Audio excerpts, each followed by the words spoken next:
God cannot do does not exist. What God cannot do does not exist. My name is Nana Wisdom and I'm here with my husband. Shalom, Nana Nyami. We are recording this testimony from Lagos, Nigeria. This one, he choke.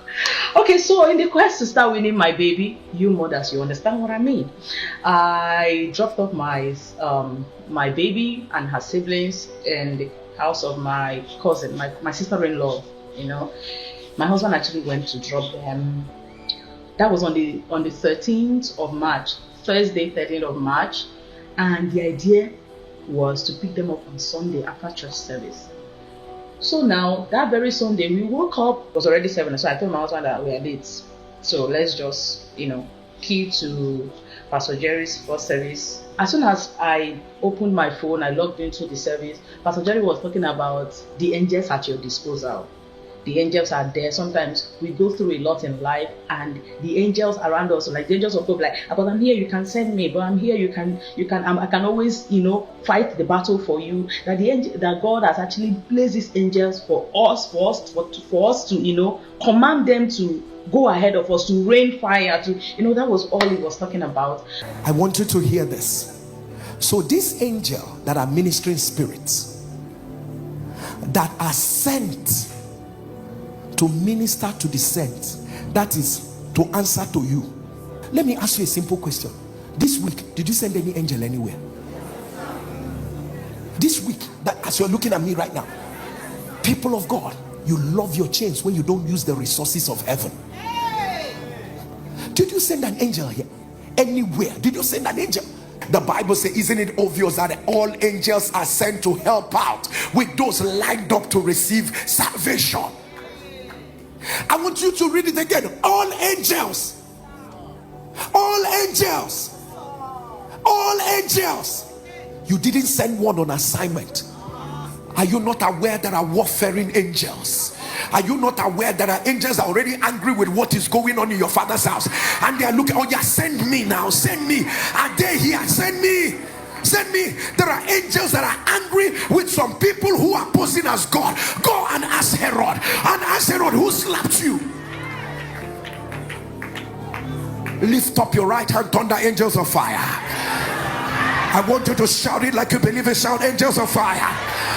Wherever there is negativity, say move ahead. Shall move ahead. Now at the end of our church service, the intention, in fact the plan was, after church we'll head straight to my sister-in-law's place to pick up the children.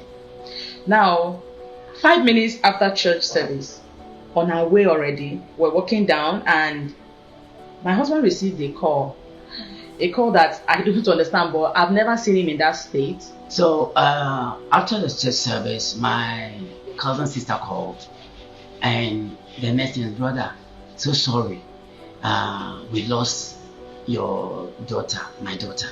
I was like, what really happened? Then she started narrating the story. She said the child was playing around 11 thereabouts. Then suddenly the child fell. When the child fell, the child collapsed. So the eyeball became white. The child cannot breathe. The child cannot do anything. She started screaming. So neighbors came around trying to revive the child.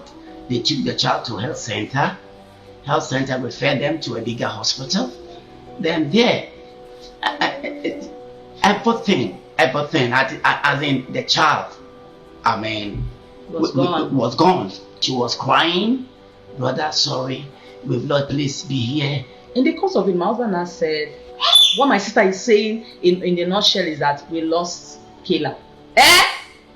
We lost who? The baby I dropped for me to win so that she can forget, and to the breastfeeding, so I can bring her over to give her proper food. I lost her. Where is it done?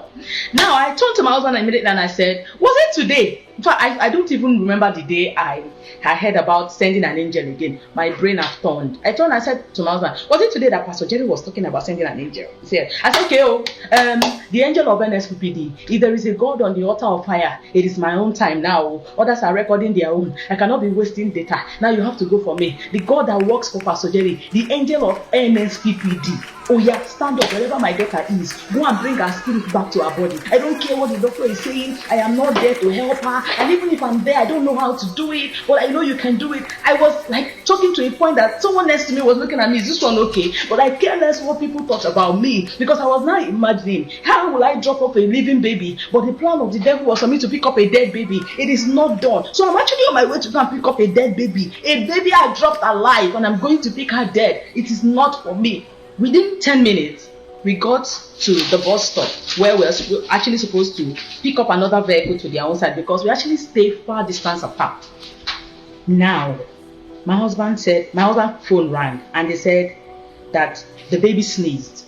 But the thing is, they are trying to get vein from her, and for the past 5 minutes or whatever, they cannot find any vein. And I turned to my husband and I said, for them to be looking for vein, that means the Lord has done it. Don't worry. It's just an attack. They will see the vein. Before we got there, now with the situation I found my daughter, NSPPD, and I'm sorry I couldn't record anything, I couldn't snap anything. I was just shocked. When we got into the place, I saw my baby was born. The baby I saw there was looking more or less like a baby that has kwashiorkor. My baby was so slim, had no blood. In fact, everything she was looking, I can't classify what color I saw my child. My child was looking more like a child that had her eyes were white, her legs were white, her skin were gray. I cannot quantify the color, but my baby could not recognize me. I was even shouting, "Mama, mama!" It was until when we got there that suddenly I saw that they pierced all her body looking for vein. They pierced her 2 legs, this part of her hand, everywhere, up to a point, and I said, wait, we'll see vein. Immediately I looked at her and I said, let the God of NSPPD that has actually revived this child up to this point, let there be vein, please. I cannot pick up a dead baby. Immediately there, I started crying, and I told Jesus, okay, look at a vein here, you can see vein. As soon as they put drip on my baby, my baby pooed. Very slimy, greenish. I cannot, it was so bad. That was how, at the end of the day, guys, the nurse was telling me that I don't know the God you guys serve, but this child was brought in dead. And as you my baby, she's the one talking. I did not pick up a dead baby. I have my testimony here. I have my evidence that I am on the altar of fire. I have my evidence that everything I've done, all the prayers on this altar are not in vain. I did not bury. That's what from Pastor Jerry every day that said, you will not bury nor be buried. That's it. I did not bury. I am here to return all glory to God. Now, when I took my baby back to the house to pick up my son and my sister, my son immediately saw me and said, Mommy, Killer died. And I said, no, Killer did not die. Killer is alive. For what God cannot do does not exist. What God cannot do, what God cannot do does not exist. We dey pray, oh, He dey show.